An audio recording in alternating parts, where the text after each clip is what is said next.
Shalom, irmãos. Então, como eu havia mencionado no vídeo anterior, eu estarei falando de semântica bíblica, até mais especificamente de semântica neotestamentária, ou seja, o contexto em que as palavras são usadas no Novo Testamento. É importante sempre lembrar que não se trata da etimologia das palavras, né? Eu, por exemplo, não pesquisei a etimologia da palavra calúnia, que é a palavra desse vídeo.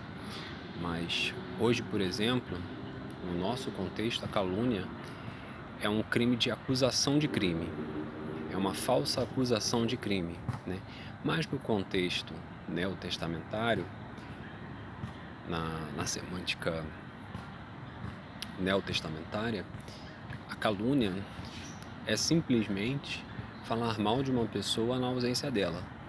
Isso, né, o contexto dos seus 2000 anos, mais ou menos, né, atrás. Então é isso que significa calúnia quando ela está inserida no Novo Testamento, né?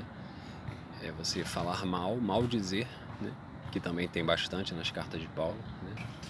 É você maldizer uma pessoa na ausência dela, isso é caluniá-la, né?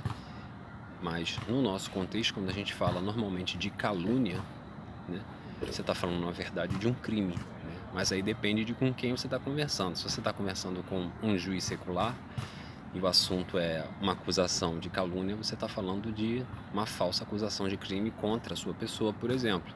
Agora, quando você está falando de ensinamento bíblico, de questões envolvendo o Evangelho e as cartas de Paulo, por exemplo, você está falando de calúnia como falar mal de alguém, né, ou denegrir alguém na sua ausência, que também é maledicência, mas a maledicência ela pode acontecer na presença ou na ausência da pessoa, e já a calúnia não, a calúnia é somente na ausência. Então essa foi a semântica bíblica da palavra calúnia, tá bom?